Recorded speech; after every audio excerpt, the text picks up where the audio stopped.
Saya salah satu pengurus inti dari Persatuan Mahasiswa Limboro. Saya juga salah satu mahasiswa Universitas Sulawesi Barat, Prodi Ilmu Hukum. Baik, mungkin saya sedikit mengatakan teman-teman sekalian ke dalam pembahasan kita pada malam hari ini, yakni kesetaraan perempuan. Mungkin di sini saya akan sedikit menjelaskan tentang kesetaraan gender, di mana gender adalah eh, perbedaan perempuan dan laki-laki, tetapi perbedaan tersebut bukan tentang biologisnya. Dan kesetaraan kesetaraan ini berbicara tentang berbicara tentang laki-laki dan perempuan yang dimana akses akses melalui pekerjaan atau yang lain itu kita harus setara. Dan juga kesetaraan gender ini termasuk kesetaraan gender ini juga dijelaskan dalam hukum hak asasi manusia. Dan juga kesetaraan gender juga dijelaskan dalam pasal 27 ayat 1 Undang-Undang Dasar 1945 yang menjelaskan tentang perlawanan tanpa memandang gender.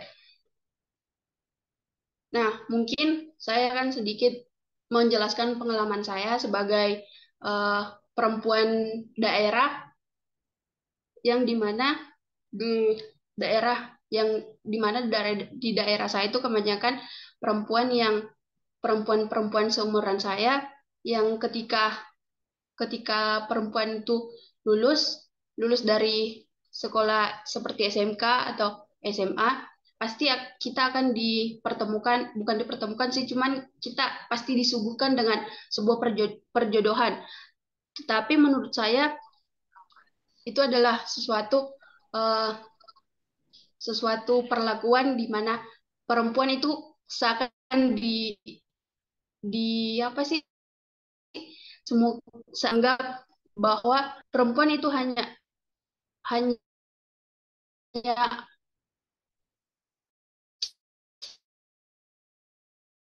perempuan yang pas istri gitu. Nah, menurut saya itu seperti ibu,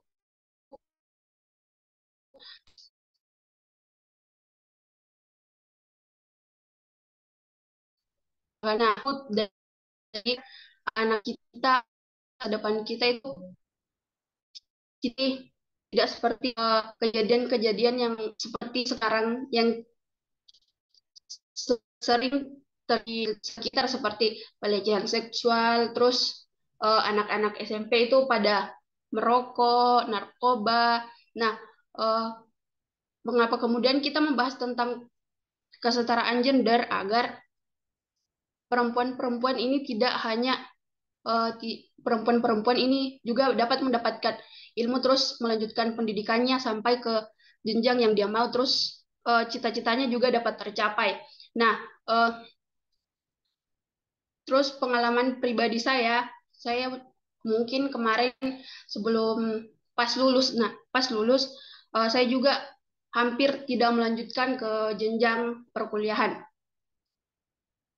Nah, eh, tetapi saya juga berpikir bahwa eh, bagaimana bagaimana anak-anak saya nanti jika ilmu saya hanya sampai sebatas di SMK, terus di SMA, dan alhamdulillah sekarang saya melanjutkan perkuliahan, dan sekarang saya sedang mengikuti dan sekarang saya juga sedang mengikuti salah satu program MBKM, yakni pertukaran mahasiswa di salah satu universitas terbaik di Sumatera.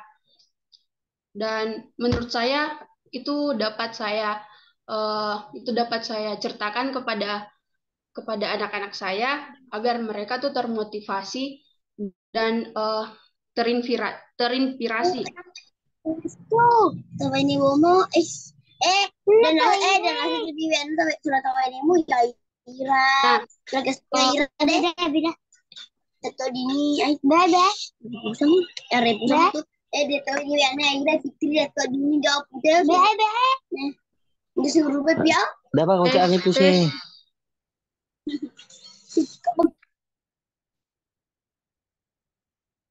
Halo.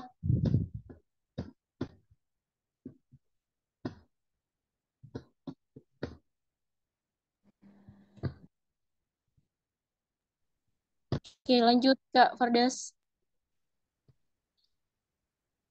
Nah, menurut saya juga teman-teman bahwa mengapa kemudian kita harus mempertahankan kita harus menjunjung tinggi tentang kesetaraan kesetaraan perempuan karena menurut saya perempuan ini mempunyai potensi besar, tetapi potensi tersebut belum tercapai semaksimal mungkin karena kita karena perempuan itu terbatasi di akses terus di support. Nah, akses dan support itu eh, menjadi alasan kontribusi perempuan tidak tercapai dengan maksimal. Akses yang dimaksud di sini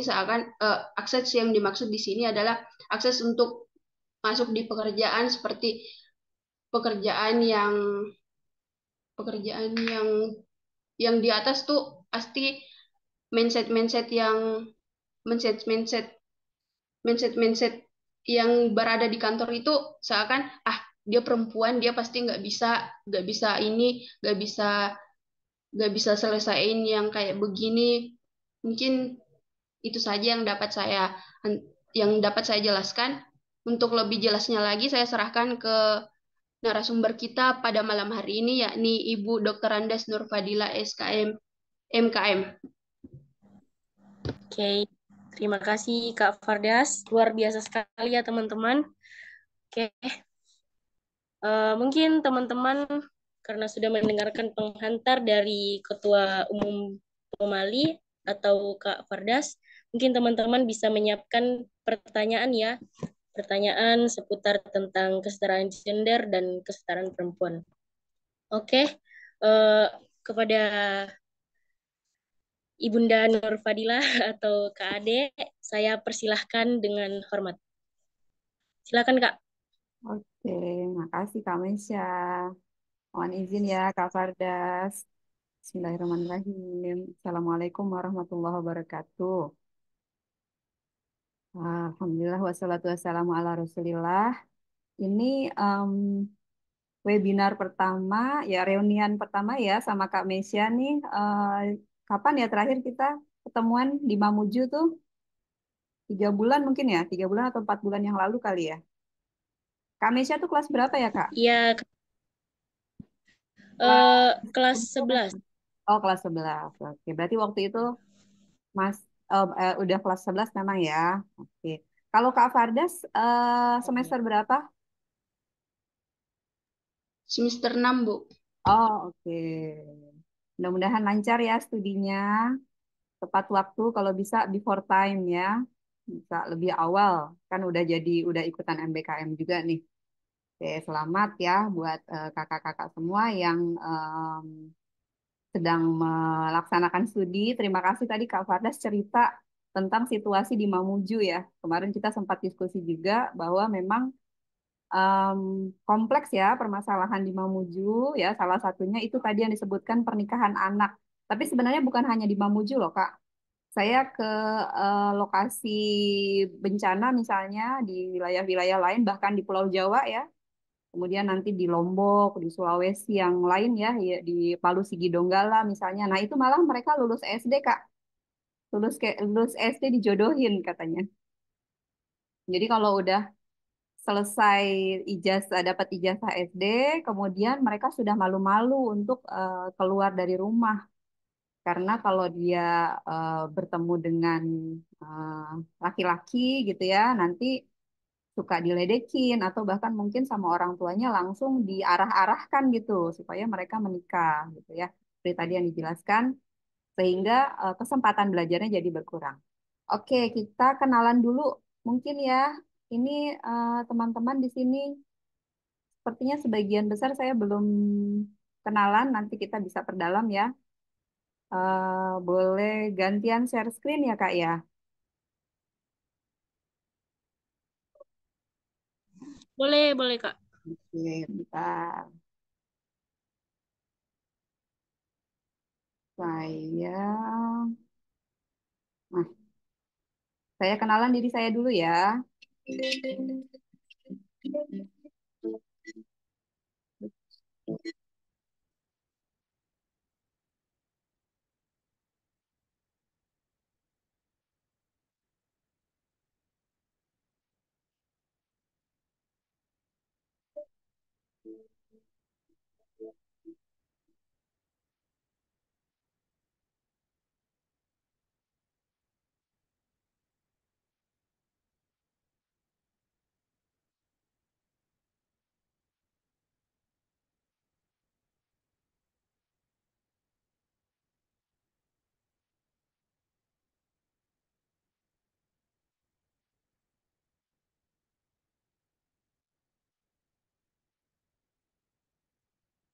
Oke, teman-teman. Nah, ini saya bisa apa kita bisa diskusi lebih lanjut lagi nanti ya karena waktu kita malam ini kan terbatas ya. Kalau ada yang mau curhat-curhat, saya suka mendengarkan curhat dari siapa aja.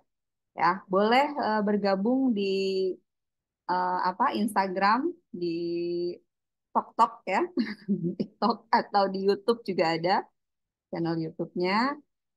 Mungkin nanti beberapa bagian dari rekaman ini akan bisa kita tayangkan ya untuk jadi kenang-kenangan dan mungkin bisa jadi bahan pembelajaran untuk yang berikutnya gitu ya.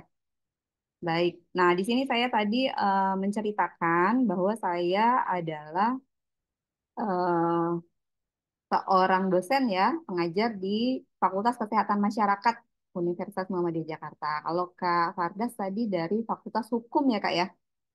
Oke, tapi keren banget loh tadi penjelasan tentang gendernya. Saya mengampu mata kuliah gender, kesehatan reproduksi, dan seksualitas. Memang, jadi mungkin nanti ada beberapa teman mahasiswa dari UMJ yang juga bergabung ya.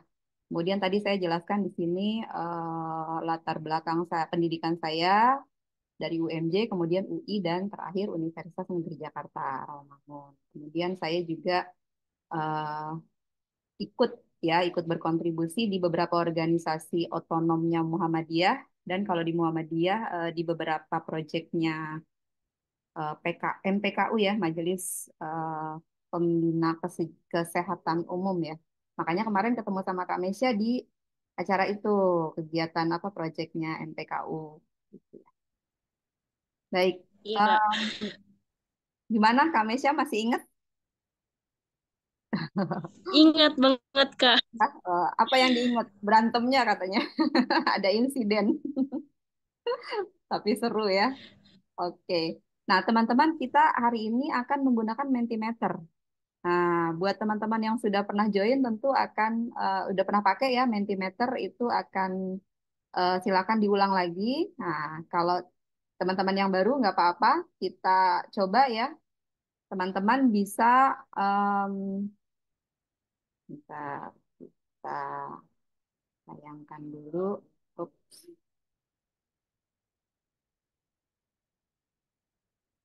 Nah, ini ya, diskusi kita tadi sudah dijelaskan, topiknya adalah saya mengikuti saja, karena topiknya ini bagus ya, saya tidak mengubah. Kadang-kadang itu saya kalau bikin materi itu saya sesuaikan. Tapi saat ini saya keren, saya merasa ini panitia udah keren banget nih milih topiknya. Jadi saya ikutin kata kuncinya ya, kita setara, kita berdaya. Bagusnya hari ini ada teman-teman yang laki-laki juga ya, tadi jadi nggak semuanya Kartini ya. Ada Kartono juga ya. Nah, silakan teman-teman buka menti.com baik sambil merasa setara dengan yang lainnya. Kemudian pada saat yang sama juga sudah merasa berdaya. Silakan. Ada satu yang memberikan respons mungkin berarti masih ragu-ragu ya. Oh, tiga. Oh, ini kan ya ikut-ikutan ini ya. Kalau ada yang merasa sudah yakin, nggak apa-apa loh. Atau kalau yang belum juga nggak apa-apa. Ini tidak ada pertanyaan apa tidak ada yang jawabannya benar dan salah ya. Jadi silakan dijawab sesuai dengan keyakinan, perasaan gitu ya. Apa analisis diri ya, identifikasi diri. Nah, itu boleh bebas jawabannya. Tidak ada jawaban yang salah. Nanti kita akan evaluasi sepanjang sesi sampai dengan di akhir sesi. Ya, jadi jangan cuma sekedar ngaku sudah berdaya, tapi nggak bisa membuktikan misalnya gitu, atau tidak bisa menceritakan apa buktinya dirinya berdaya misalnya. Nah, ini banyak sekali yang menjawab mungkin ya, 6-1 dengan yang belum. Belum ada nih yang pilih jawaban ya.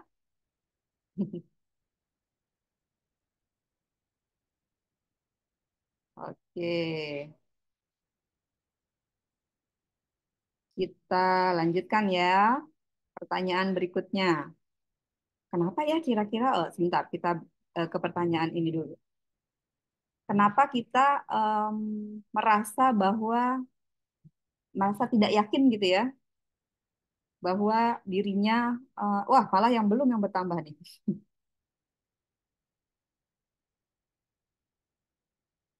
Khawatir apa dirinya itu tidak sama ya, tidak satu level atau tidak sebanding atau tidak satu jenjang dengan orang lain. Nah, ini bahaya nih masalahnya.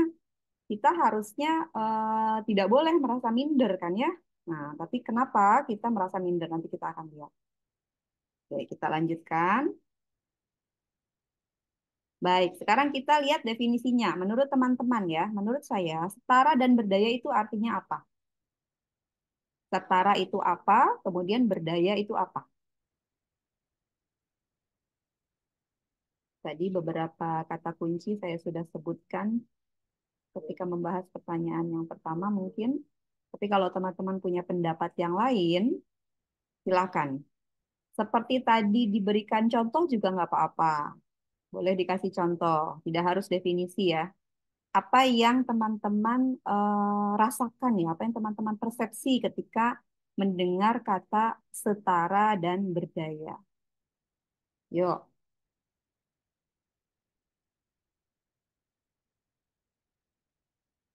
tadi sudah bisa menilai dirinya, kebanyakan menjawab mungkin saya setara dengan orang lain dan mungkin saya sudah berdaya. Bagian kecil tadi menjawab saya belum setara dan belum berdaya. Tapi ketika ditanya apa artinya, wah masih bingung ternyata ya. Oke. Sebenarnya kalau kita perhatikan, tadi saya menyebutkan ya, ada istilah jenjang atau level atau tingkatan. Nah, seperti itu jadi equal atau kesetaraan itu berarti kita tidak merasa lebih tinggi atau lebih rendah gitu ya. Jadi kita merasa sama, sama tingkatannya dengan orang lain, laki-laki maupun perempuan. Ya, kita dengan sesama perempuan atau kita dengan lawan jenis kita, ya, yang laki-laki. Nah, yang laki-laki juga demikian, tidak boleh merasa dirinya lebih tinggi, gitu ya. Nah, kadang-kadang kita bingung dengan tadi itu misalnya eh, kalau seseorang merasa percaya diri, gitu ya, percaya diri, atau dia merasa yakin bahwa saya bisa, yakin bahwa saya sudah berdaya, saya mampu. Daya itu kan artinya kekuatan ya, power, gitu ya. Jadi saya sanggup, saya mampu, gitu ya. Saya bisa, saya kompeten, gitu ya. Bahasa keren kalau mahasiswanya tuh biasanya istilahnya tuh kompetensi, gitu ya. Saya berkompeten misalnya.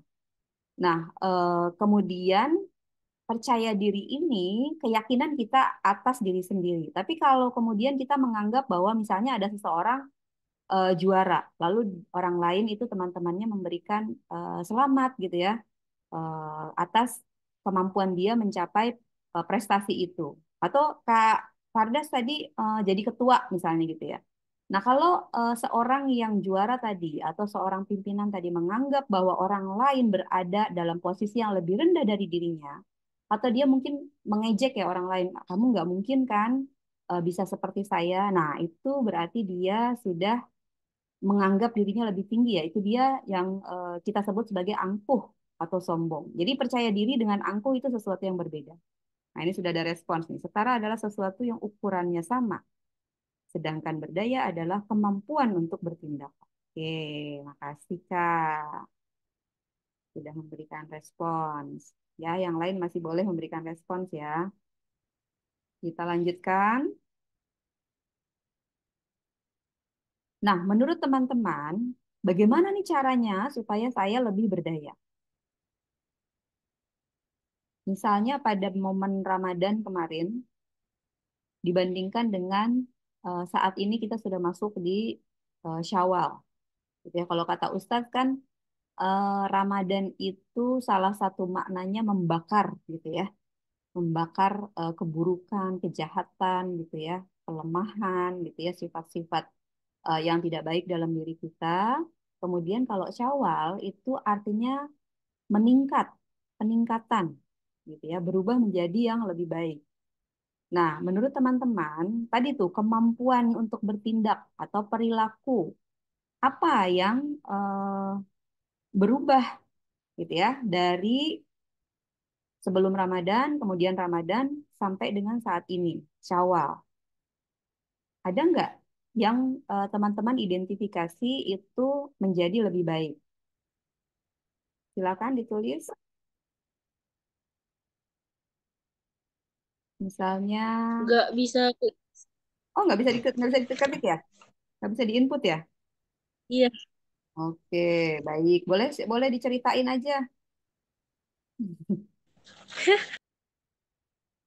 Boleh dibahas aja atau di chat room juga boleh ya. Nanti kita bahas satu-satu ya. Oke, maaf maaf. Berarti saya salah nih desain slide-nya tadi. Kita lanjut dulu. Nah ini saya kasih contoh. Ini kejadiannya masih anget banget hari ini. Tadi siang, sebenarnya sih masih pagi ya. Saya itu cabut gigi geraham bungsu. Jadi operasi ya bedah mulut. Kemudian selesai dioperasi, tentu dikasih obat karena kan invasif ya. Ada proses perdarahan dan sebagainya gitu kan. Nah, diberikan 4 jenis obat. Nah, itu saya posting tuh di IG saya. Teman-teman boleh kasih komentar di situ. Nah, kemudian saya ingin bertanya kepada teman-teman nih. Kalau teman-teman jadi seorang pasien, mungkin ada yang pernah mengalami ya, pada saat sakit, sakit apapun, kemudian pergi ke layanan kesehatan, ya, ke fasilitas kesehatan. Lalu diberikan obat ya, seperti ini ya. Diberikan beberapa macam obat. Pertanyaannya, silakan teman-teman pilih. Apakah teman-teman yes minum semua obat dengan patuh sesuai dengan anjuran? Ada yang sebelum makan, ada yang sesudah makan, ada yang harus dikunyah, ada yang harus dihisap, ada yang harus diletakkan di bawah lidah misalnya gitu ya.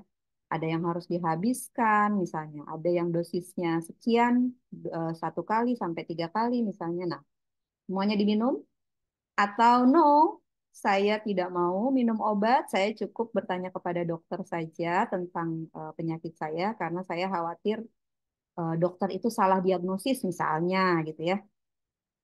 Atau mungkin cari info di internet tentang obat-obat yang diberikan kepada saya. Saya mau cek dulu, ini obat namanya apa, ini indikasinya apa, ini efek sampingnya apa kemungkinan, cara minumnya bagaimana, misalnya gitu ya.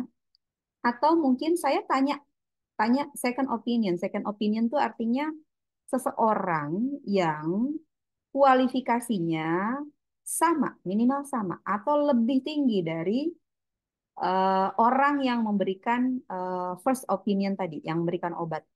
Jadi opini yang pertama kita anggap si obat tadi ya, dokter dengan obat-obatnya tadi.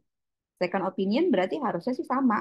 Kalau tadi saya diberikan oleh dokter spesialis bedah mulut, harusnya saya tanya ke spesialis bedah mulut juga, misalnya gitu. Harusnya sih gitu ya aturannya. Tapi kalau nggak ada ya mungkin paling tidak yang kita kita pikir dia tahu tentang obat-obatan. Boleh. Nah, ini sudah ada 2 yang menjawab yes, minum semua. Ini kelihatannya patuh sekali ya. Kemudian ada 1 yang menjawab tanya second opinion. Saya tanya ke yang jawab tanya second opinion ini siapa nih? Ayo ngaku. Oh, jadi 2 orang sekarang. Dua sama 2. Siapa? Boleh unmute?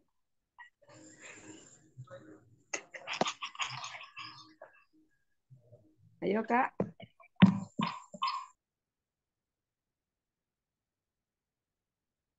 Boleh unmute salah satu? Nggak mau ngaku nih. Atau yang pilih jawabannya yes, minum semua obat. Siapa? Saya, Kak. Kamesha. Oke, kenapa Kamesha?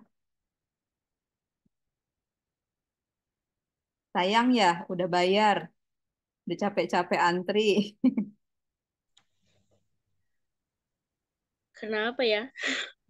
Atau emang Kamesha orangnya penurut aja, disuruh apa aja oke gitu. Iya juga. Oh iya, baik sekali Kamesha ya.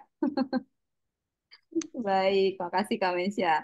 Jadi biasanya memang kalau dalam posisi kita jadi pasien, itu kan kita posisinya di bawah ya, di bawah dari dokter. Anggaplah kita sebagai seorang awam. Nah, dokter itu kita anggap sebagai orang yang lebih pintar daripada kita tentu, karena dia punya pendidikan, dia punya pelatihan, dia pernah berpengalaman mengobati pasien yang lain gitu ya, sekian tahun jam terbangnya misalnya gitu ya. Jadi kita akhirnya menjadi orang yang percaya kepada eh, dokter misalnya gitu ya di layanan kesehatan tertentu. Namun demikian, sebagai pasien kita juga perlu menjadi pasien yang cerdas ya, teman-teman. Kenapa? Karena kita perlu juga menjaga diri kita gitu ya untuk apa mendapatkan apa proses pengobatan sesuai dengan apa yang kita inginkan. Tapi kalau biasanya sih kalau belum ada pengalaman memang ya udah ikutin aja anjuran dokter gitu ya. Karena kemudian relatif ya kita khawatir kalau kita tidak mengikuti anjuran dokter nanti kita yang disalahkan ketika penyakitnya itu tidak sembuh misalnya gitu ya. Gejalanya tidak berkurang atau bahkan semakin parah. Contoh pada kasus minum obat antibiotik. Ya, antibiotik itu tidak boleh diminum sembarangan. Kalau kita mulai minum antibiotik, maka dosisnya itu harus dihabiskan seluruhnya, misalnya gitu ya. Jadi minimal kita tahu nih obat dari sekian jenis obat ini, kita harus tahu mana yang antibiotik, misalnya gitu ya. Kalau misalnya obat yang lain, misalnya ada pereda nyeri, ada anti radang, ada apa untuk apa vitamin, misalnya gitu ya, untuk meningkatkan apa daya tahan tubuh misalnya gitu ya. Nah, bagian apa obat-obat yang kita rasa misalnya tadi anti nyeri. Kalau seseorang merasa bahwa saya akan tahan rasa nyeri yang saya alami atau mungkin saya merasa nggak nyeri tuh gitu ya. Itu kan ambang nyeri seseorang kan berbeda ya. Lalu dia memilih untuk tidak minum obat anti nyeri. Nah, itu boleh karena itu obat-obatan yang em, apa namanya mengobati sindromnya, gejalanya, misalnya gitu ya. Jadi pada saat situasi apapun kita perlu menjadi orang yang berdaya, ya, apalagi kita perempuan. Perempuan itu banyak sekali situasi gitu ya yang mungkin dia berbeda dengan laki-laki, beda dari yang laki-laki. Walaupun sebenarnya bukan berarti perempuan lebih kuat atau sebaliknya ya, laki-laki lebih kuat. Masing-masing itu punya kekuatannya sendiri gitu ya. Jadi kita harus tahu nih aturan-aturan dasarnya. Bagaimana caranya ya kita belajar. Kalau kita belum bisa belajar langsung ya kita tanya, kita diskusi gitu ya. Jadi oke, setiap pilihan ada pada diri Anda, tidak ada pilihan yang apa yakin pasti benar dan pasti salah itu tidak ada. Jadi itu semua ada konsekuensinya. Nah, konsekuensinya itu yang tanggung kita sendiri. Kira-kira begitu ya. Ini contohnya apa saya ambil di bidang kesehatan karena apa saya belajarnya kesehatan ya. Nanti untuk yang lain kita bisa diskusikan. Nah, pertanyaan berikutnya. Apakah Anda yakin dengan kekuatanmu? Kalau tadi ada yang menjawab mungkin, berarti ada dong ya eh, apa perasaan gitu bahwa dirinya itu memiliki kekuatan. Silahkan disebutkan apa kekuatan teman-teman. Boleh? Kalau sekarang bisa diketik ya.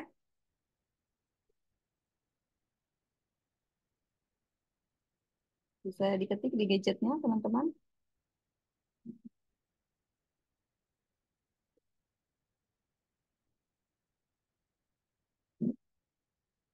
Oke.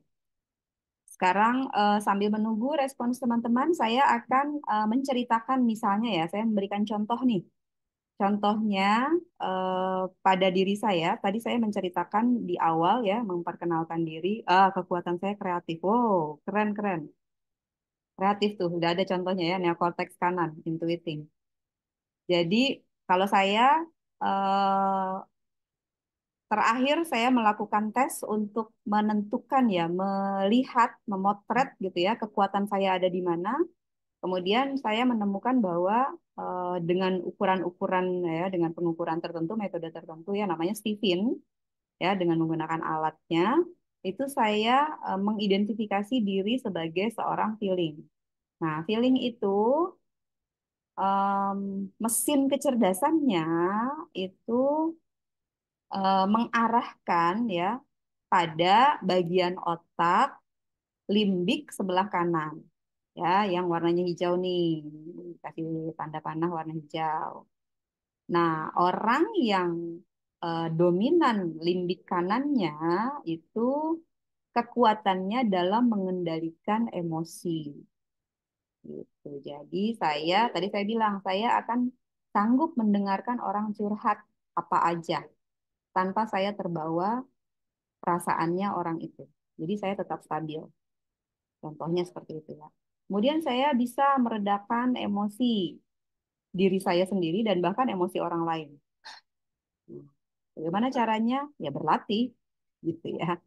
Nah, ini ada satu orang yang menjawab kekuatan saya kreatif. Nah, mungkin kalau diukur dia eh, apa mesin kecerdasannya intuiting ya, kekuatan apa otak dominannya, bagian otak dominannya itu di otak manusia, neokorteks ya. Otak yang bagian depan ini otak manusia nih. Sistem limbik itu otak mamalia. Ya, kemudian ada otak tengah yang insting ya, atau otak belakang gitu ya. Sorry, otak tengah ya. Nah, ini tadi yang apa? Intuiting dan feeling belahan otaknya sebelah kanan nih dua-duanya. Mungkin di antara teman-teman ada yang merasa di sebelah kiri. Di sebelah kiri ada neokorteks yang sebelah kiri. Ini orangnya tipikalnya suka menganalisis. Orangnya ini logis banget. Nah, jadi orang ini pinter, kelihatan pinter. Orang ini suka mikir. Beda sama saya ya. Orang feeling itu udah males mikir, males gerak lagi. Mager ya. Jadi hobinya tidur. Orang feeling itu hobinya santuy.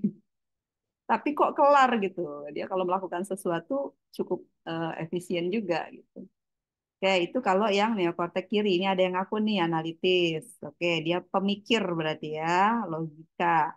Nah, orang-orang neokortek kiri ini biasanya apa kemampuan untuk manajemennya juga pinter. Jadi dia strategik ya berpikirnya. Kemudian ada yang limbik tapi sebelah kiri. Kekuatannya ada di memori. Plus karena dia sensing, sensing itu bukan bukan sensing yang baper-baper gitu ya, tapi yang dimaksud dengan sensing ini asal katanya sense. Sense yang dimaksud itu panca indera. Ya, panca inderanya manusia ya, mata ya, penglihatan, pendengaran, penciuman gitu ya. Kemudian kulit untuk meraba gitu ya. Nah, itu dia apa motoriknya ya, alat geraknya itu juga sangat aktif. Nah, teman-teman, ini untuk orang dengan mesin kecerdasan yang berbeda, dengan kekuatan berbeda, itu cara belajarnya juga biasanya berbeda. Nah, satu lagi yang terakhir itu serba bisa. Nah, ada orang tertentu yang serba bisa, semuanya bisa dia kerjain. Nah, ini apa nih? Kekuatan saya di bidang video editing dan fotografi. Wah, keren banget ini. Sekarang lagi naik daun ya, editing video. Jadi industri kreatif ya. Nah, kira-kira mungkin dia cocok sama yang intuiting. Nah, silakan teman-teman mengidentifikasi ya kekuatannya itu ada di mana. Kenapa? Karena kalau kita sudah tahu kekuatan kita di mana, maka kita tinggal mengasah, tinggal melatih kekuatan kita. Ya, dengan demikian kita menjadi orang yang semakin jago, semakin kompeten, semakin mantap ya, semakin naik levelnya untuk perilaku-perilaku tertentu atau untuk skill-skill tertentu yang kemudian mungkin teman-teman tinggal lihat aja ketika melakukan aktivitas tertentu, maka perhatikan, lakukan dengan 4E. Ya, E yang pertama itu enjoy. Teman-teman saya masih nyambung nggak? Atau hilang-hilang? Sinyalnya takut hilang. Masih Masih. ya, oke. Oke ya, E yang pertama itu enjoy. Jadi kalau melakukan Oke. sesuatu itu nikmati. Kalau Anda tidak menikmati, tinggalkan. Ya, jadi jangan melakukan sesuatu tapi sambil sakit hati. Itu namanya bunuh diri. Oke. Jadi cari banyak aktivitas, lakukan secara berulang dan beragam atau bervariasi. 3B. Banyak, berulang, beragam aktivitasnya. Tapi harus dilakukan dengan E yang pertama, enjoy. Kemudian E yang kedua, teman-teman akan menyelesaikan aktivitas itu dengan easy, mudah. Ya, enjoy, kemudian easy selesainya. Hasilnya itu excellent. Hasilnya nggak B aja, nggak biasa aja, tapi keren banget. Ya, luar biasa, mantul gitu ya. Nah, terakhir itu earn. Earn itu artinya eh, menghasilkan sesuatu ya, produktif gitu ya, yang mungkin dia sifatnya material atau mungkin dia bahkan di kemudian hari bisa jadi profesi Anda gitu. Saking bagusnya gitu ya, kemudian dia produksinya itu berharga buat orang lain dan bernilai tertentu gitu ya. Bisa material, bisa immaterial gitu. Jadi mudah-mudahan kita bisa ya terus melatih kekuatan kita ya, jadi perempuan yang berdaya, eh, melatih terus kekuatan kita, fokus pada kekuatan ya, jangan fokus pada kelemahan gitu ya. Tapi perhatikan apa yang kita pikir kekuatan pada situasi tertentu itu bisa jadi kelemahan kita. Pun sebaliknya, pada saat kita mengidentifikasi sesuatu sebagai kelemahan, bisa jadi dia pada situasi lain itu menjadi kekuatan kita. Gitu. Jadi yang penting apa? Latih terus kekuatan. Kalau kita tahu kita punya kelemahan, kita siasati, ya, bikin siasat. Oke, saya rasa itu yang ingin saya sampaikan. Terakhir, silakan kalau ada yang ingin didiskusikan, saya serahkan kembali kepada Kak Mesya. Teman-teman boleh mengetik juga. Siswa yang di dalam kecamatan itu eh, Oh, bikin persatuan buat persatuan. oh, Makanya berarti namanya saya pikir ini universitasnya. Oke, oke. Jadi apa kumpulan mahasiswa yang tinggal di Limboro gitu ya. betul. Berarti dari berbagai universitas ya. Eh, hmm, Kalau tidak ada yang bertanya, mungkin saya ya. Boleh Kak Mesya, ayo.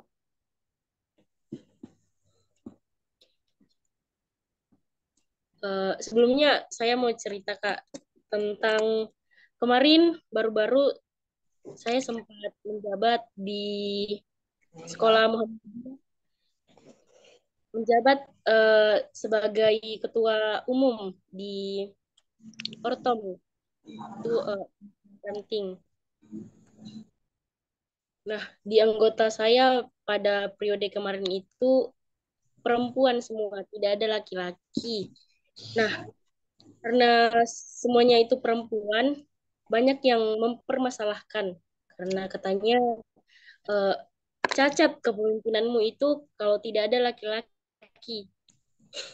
Cacat Oke. cacatnya kepemimpinanku karena tidak adanya laki-laki. Dan saya merasa kayak fine-fine aja, nggak ada laki-laki. Bahkan periode kemarin saya itu lumayan apa ya, berkembang atau lebih baik daripada periode-periode sebelumnya, Kak. Baik, IPM ya, Kak? Iya, IPM. IPM, oke. Padahal IPM tuh harusnya ada laki-laki, ada perempuan gitu ya. Ya. Oke. Cuma waktu itu, Pakai waktu TikTok. pembentukan strukturnya itu tidak ada laki-laki yang bersedia, makanya perempuan semua. Oke, jadi pertanyaannya, Gimana tanggapan kakak soal itu? Karena yang saya rasakan kayak fine-fine aja, nggak ada laki-lakinya karena semua berjalan sukses. saya setuju kalau kalau tanya pendapat saya setuju sama Kak Mesya. Jadi masalah organisasi itu sukses atau tidak tergantung ukurannya, gitu kan. Hmm. Nah, organisasi kita itu kan punya visi, misi, gitu kan. Ada apa? Ada kesepakatan atas rencana kerja, misalnya gitu. Nah, Kak Tapi Mesya, Bu, kenapa? tapi Yes, Samawan? tangga- tanggapan saya tuh Bu begini, dikarenakan tidak ada laki-laki, mungkin itu lebih bagus. Dikarenakan di dalam organisasi itu, ketika ada laki-laki, kebanyakan laki-laki atau iya Bu, kebanyakan laki-laki pasti akan berpengaruh. Ketika yang satunya malas, dia akan dia akan ke yang lain. Sedangkan ketika tidak ada laki-laki, kan perempuan pasti mempengaruhi yang lebih baik, Bu. Oke.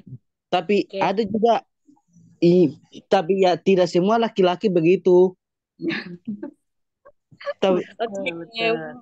tapi tergantung dari pengurusnya.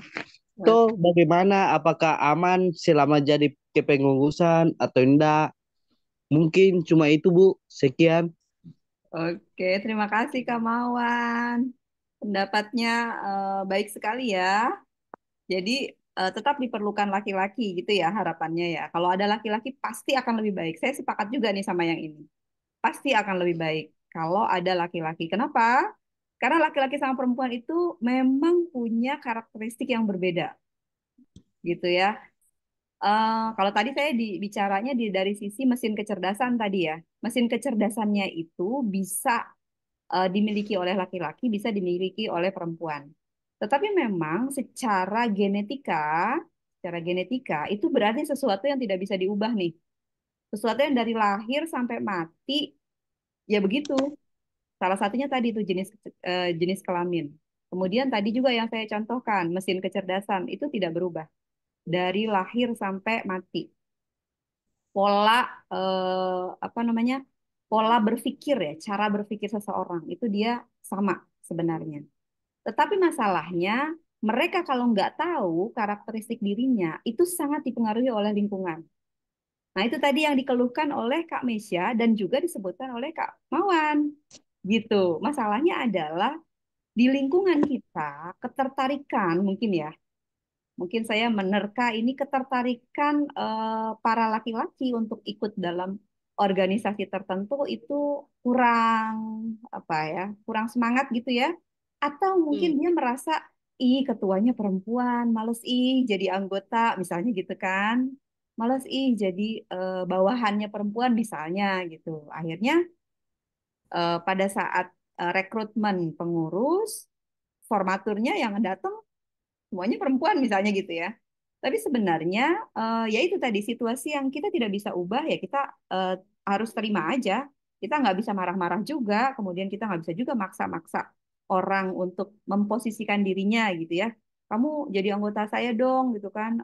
Kamu kan teman saya sekelas misalnya gitu. Nggak bisa juga kita paksa-paksa gitu ya. Jadi intinya teman-teman itu perlu untuk pertama mengidentifikasi dulu diri sendiri. Kemudian kita melihat nih lingkungan kita. Lingkungan kita tuh situasinya seperti apa. Lalu kita perlu menemukan cara untuk mengembangkan diri kita sesuai dengan apa yang kita suka gitu. Jangan juga merasa terpaksa gitu. Cuma masalahnya Iya. ya tadi kembali lagi ya, lingkungan itu seringkali kita tidak bisa apa namanya mengubah dengan mudah, tapi kita perlu memperjuangkan. Nah, kalau kita lakukan secara bersama itu akan lebih mungkin gitu, lebih enak ya. Kalau rame-rame kan kita bisa keroyok gitu kan, istilahnya Kak Mawan tadi kan, kalau ada satu orang yang lagi males, yang lain mungkin bisa membantu, mengingatkan, misalnya gitu. Betul sekali. Makasih Kak Mawan. Begitu mungkin Kak Mesya ya. Ini Ada Bu. oke. Ini Kak Firdaus, Firdaus sudah angkat tangan dari tadi. Silakan. Ya, silakan Kak Fardas.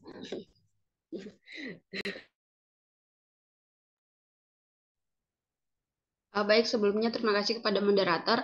Langsung saja, mungkin di sini saya akan bertanya, Bu, bukan bertanya, cuman minta pendapat atau saran bagaimana pendapat atau ada saran yang diberikan kepada saya untuk eh, menghilangkan mindset-mindset orang tua yang berpikiran bahwa anak perempuan itu hanya hanya cuman bisa di rumah saja, tidak usah melanjutkan pendidikan ke ke atas kayak ke jenjang strata 1, strata 2, karena ujung-ujungnya juga akan jadi istri atau akan tetap di rumah gitu, Bu. Mungkin itu saja, Bu. Terima kasih.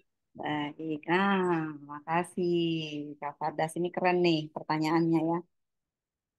Eh, Memang kebanyakan kalau orang tua itu berpikir pendek, saya kalau datang ke wilayah bencana tadi ya saya kasih contoh, itu mereka bilang gini, kalau anak itu sudah lulus sekolah, anak perempuan ya sudah lulus sekolah, lalu dia eh, di rumah, gitu ya, akan lebih baik kalau mereka itu cepat menikah, dia bilang gitu. Kenapa? Karena kalau cepat menikah, dia harusnya itu sudah punya keluarga sendiri dan bertanggung jawab sendiri kan harusnya gitu ya.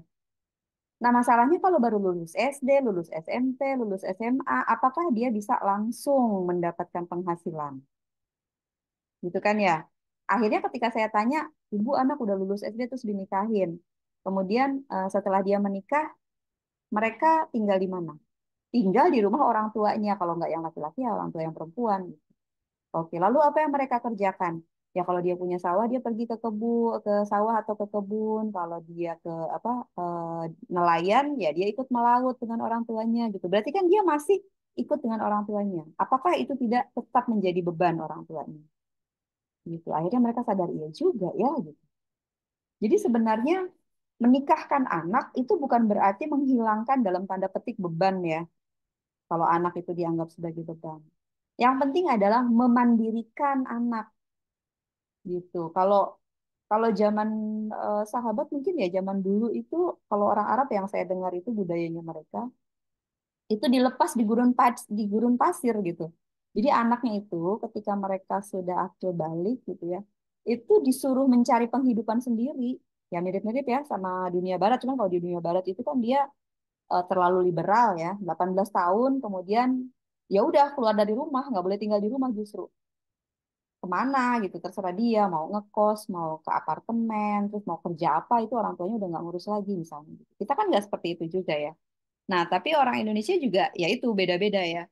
Ketika mereka sudah paham tentang perkembangan anak, mereka akan mempersiapkan anaknya itu sampai pada saat terjadi mereka mandiri gitu. Kalau saya dulu orang tua saya itu pesannya gini, kamu jangan sampai jadi beban orang lain gitu. Ya mandiri itu tadi sebenarnya kan. Jadi kalau kamu sekolah itu kamu punya nilai tambah, gitu ya. Sekolah itu sebenarnya bukan sekedar untuk jadi pintar ya. Teman-teman perhatikan deh. Harapannya sebenarnya sekolah itu kita belajar. Belajar itu bukan untuk pintar, tapi belajar itu harusnya untuk menjadi lebih taat lebih taat kepada Allah gitu. Akidahnya jadi makin kuat. Kemudian mengubah juga perilaku. Jadi bukan cuma pengetahuan, tapi etika dan akhlak, adab dan akhlak. Adab itu dipelajari, tapi kalau akhlak itu dia apa ya? Ada nilai apa? Nilai ilahinya gitu, nilai spiritualnya. Itu melekat.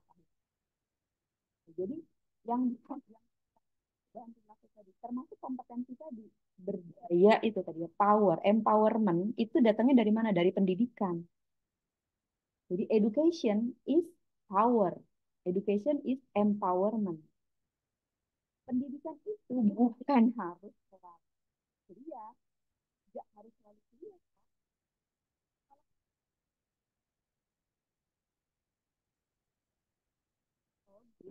Dia cerdas, bisa nggak? Bisa. Suaranya hilang, Kak. Oke. Hilang sinyal nih. Saya sambil nyolok, sambil ngecek. Cek, masih kedengeran? Ya, kedengaran, Kak. Oke, gitu ya. Jadi eh, pendidikan itu sekali lagi adalah empowerment gitu. Jadi teman-teman perlu perlu mengingatkan mungkin ya kita nggak bisa ngasih tahu ke orang tua ya, tapi diskusi deh sama orang tua, ngobrol sama orang tuanya gitu ya. Cuma masalahnya kadang-kadang orang tua itu merasa bahwa biaya untuk pendidikan itu kan mahal ya, duit nih gitu kan. Kalau dia kerja dia akan menghasilkan uang, gitu harapannya. Harapannya mereka kalau kerja itu dapat uang gitu. Tapi ternyata eh, harapan apa jauh panggang dari api istilahnya ya. Harapan itu nggak bisa kadang-kadang menjadi kenyataan gitu. Jadi ya itu tadi nggak belum tentu anak yang udah lulus kuliah lalu dia langsung juga cari kerja. Jadi sebenarnya apa yang kita latih?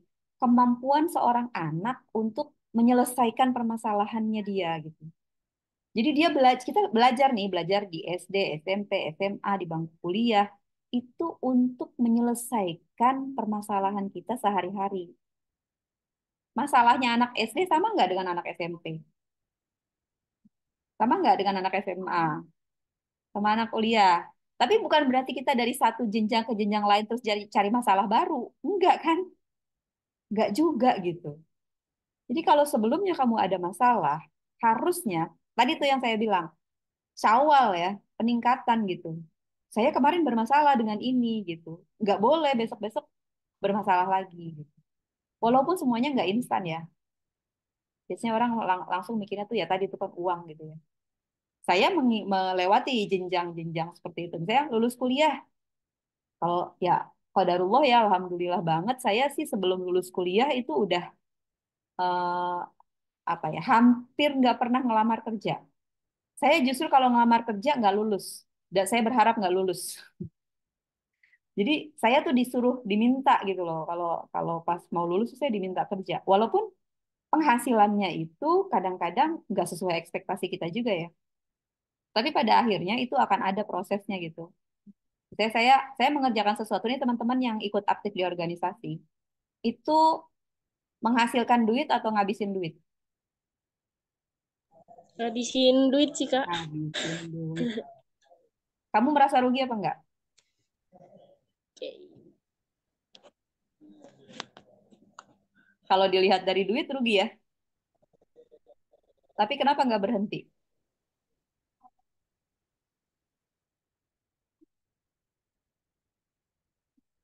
Apakah masih bisa didengar? Hilang nggak saya?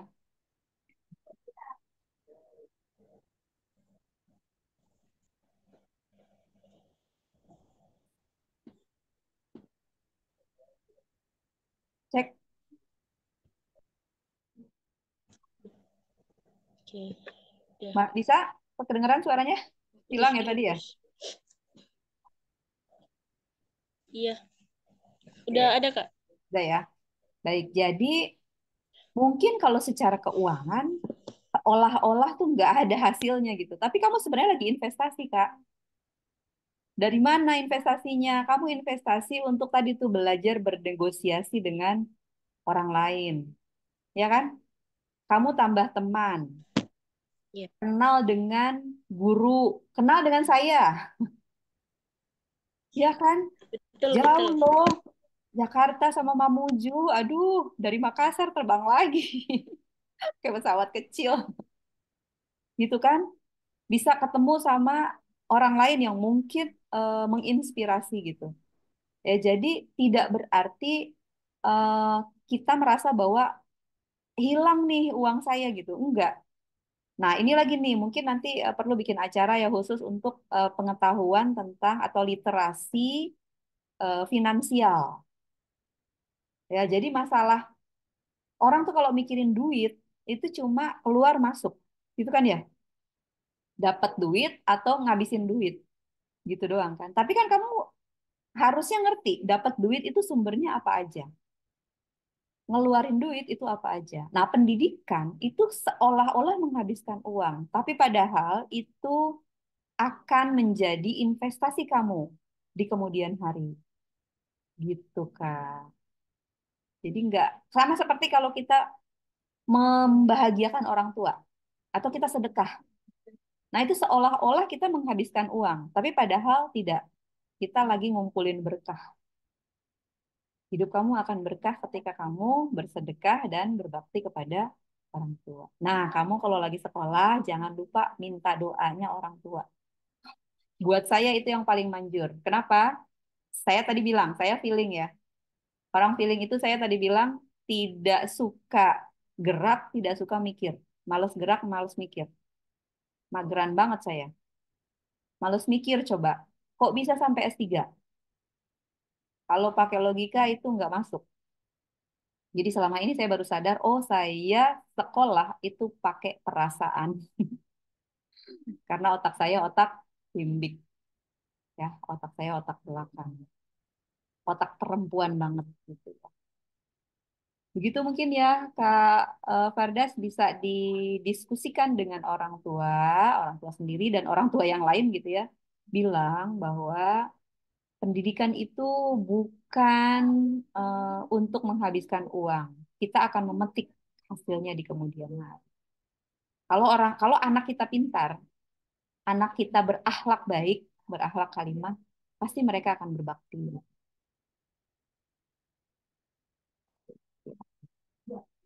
Oke, saya kembalikan ke Kak Fardas dan Kak Mesya.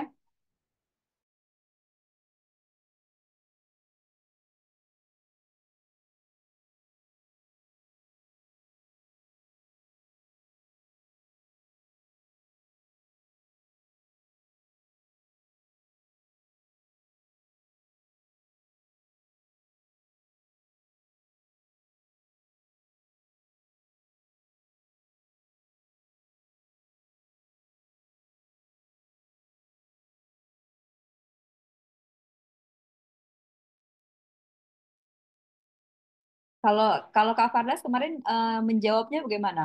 Atau mengedukasi orang tua itu seperti apa, Kak? Orang tua yang mau menikahkan anaknya dengan segera. Itu bilangnya gimana ke mereka?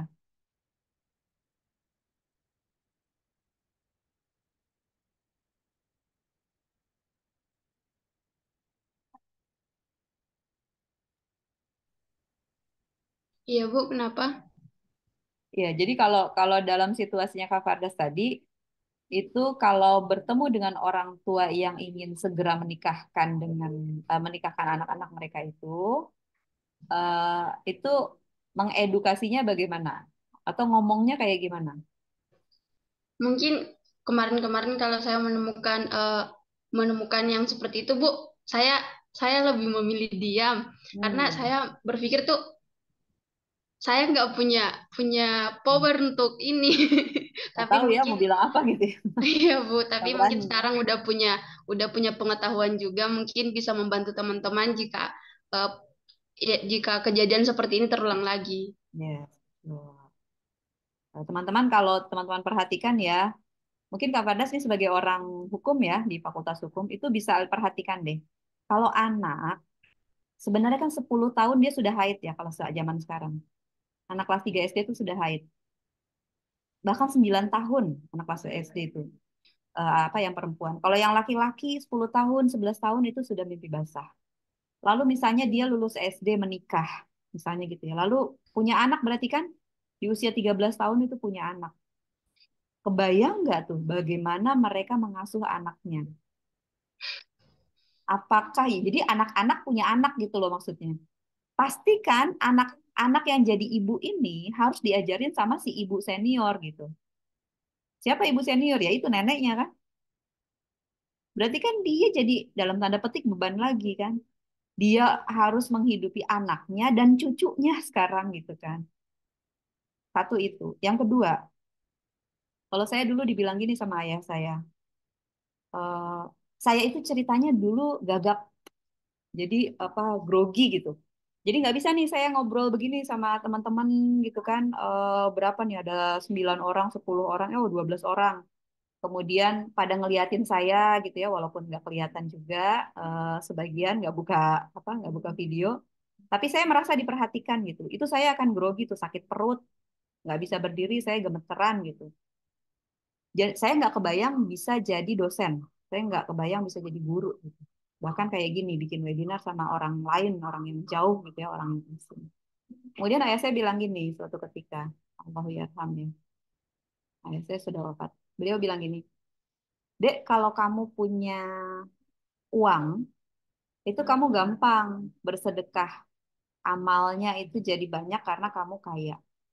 Itu kan ya, tinggal dibagi-bagi aja tuh duit kan, buat infak. Tapi kalau kamu nggak punya duit, kamu mau beramal pakai apa? Beliau bilangnya gitu. Nah, waktu itu saya masih kuliah. Terus saya bilang gini, yuk bantuin Bapak ngajar di sini gitu. Jadi saya pada saat kuliah itu ngajar. Saya sebenarnya dari SD itu udah ngajarin ngaji anak-anak udah datang ke rumah gitu. Jadi kenapa kita perlu belajar dan kita perlu mengajar juga gitu ya. Akhirnya saya jadi ya itu termotivasinya gitu. Nanti kalau saya mati, mungkin ada yang kita diskusikan saat ini yang terekam sama kakak-kakak nih, ada satu kalimat mungkin atau dua kalimat teringat gitu ya. Kemudian itu jadi amal jariah saya karena itu mengubah diri seseorang, mengubah mindset seseorang misalnya. Atau saya tulis buku, saya bikin buku tuh. Saya bikin buku tentang pubertas. Ya nanti kalau teman-teman lihat apa namanya Instagram dan sebagainya itu isinya sosial media saya itu isinya materi kayak gini, diskusi, kemudian data-data apa aja saya tulis segala macam di situ. Materi kuliah kebanyakan. Jadi kalau kuliah ambilnya dari Instagram tadi. Gitu. Jadi pengalaman-pengalaman ada di situ. Nah, itu mungkin jadi amal jariah kita. Ya, artikel tadi misalnya gitu ya, dibaca sama orang. Gitu. Jadi kita nggak mati dengan sia-sia dan disumpahin orang gitu ya. Tapi kita meninggalkan kenangan baik. Ingat aja bahwa selama orang hidup, kalau kata Ustaz tuh masih ada tiga. Pasti dia masih punya tiga. Satu, apa istilahnya tuh? Misi.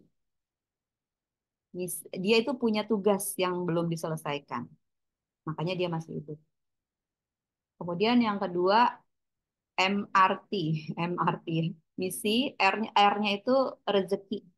Rezekinya masih ada. Untuk dia makan, dia minum, dia pakai gitu ya. Karena rezeki itu kan apa yang kita makan, apa yang kita minum. Kalau kita simpen aja, itu enggak bukan rezeki kita, rezeki orang lain. Kalau kita mati kan apa yang kita simpan itu jadi warisan, kan. Dikasihnya ke orang lain. Gitu. Satu lagi, eh, T. T itu apa? Taubat. Pintu taubat kita masih terbuka. Itulah. Maaf ya, terlempar saya. Oke, MRT ya. Misinya belum selesai. Kemudian rezekinya masih ada, R. T-nya apa? Pintu taubatnya masih terbuka. Yuk kita taubat rame-rame supaya dapat akhir yang baik. Oke, saya kembalikan ke Kak Mesya dan Kak Fardas. Terima kasih. Mohon maaf kalau ada yang kurang berkenan ya. Nasrun minallah wa fathun qarib wa basyiril mu'minin. Wallahu a'lam. Wassalamualaikum warahmatullahi wabarakatuh.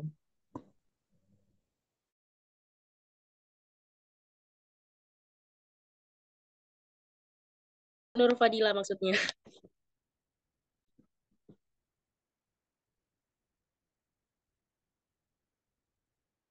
Hilang.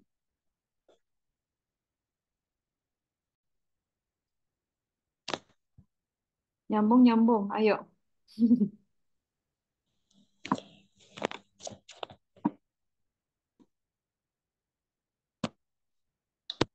Punya aku yang error.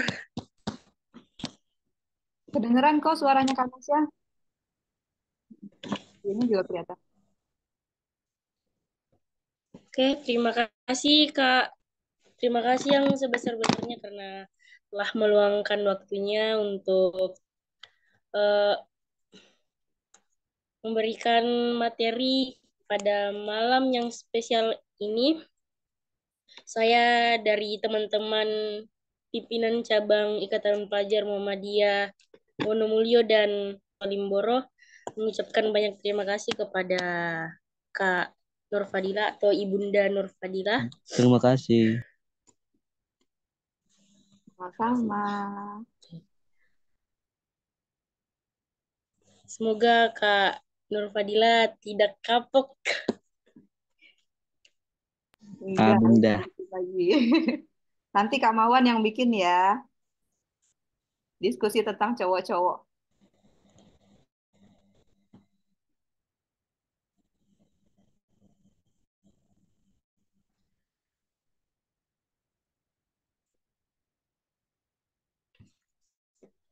Mungkin itu saja yang bisa apa sih? Oke, mungkin itu saja.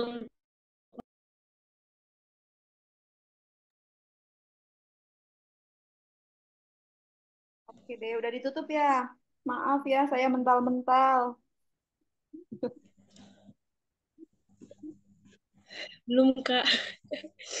Oke. Enggak apa-apa juga. Apa sih yang enggak buat kakak? Rajim. Oke. Mungkin saya selaku moderator pamit. Nun wal qalami wa maestrun. Nun demi pena dan apa yang dituliskannya. Assalamualaikum warahmatullahi wabarakatuh. Terima kasih teman-teman semua, teman-teman pemali. Khususnya Kak Ade, terima kasih. Sama-sama Kak Mesya. Kapan-kapan kita ketemu lagi ya. Kak Fadas juga. Kak Terima kasih, Mawan Bu. dan Kak Erwin. Halo. Saya live ya. Oh iya, saya stop recording.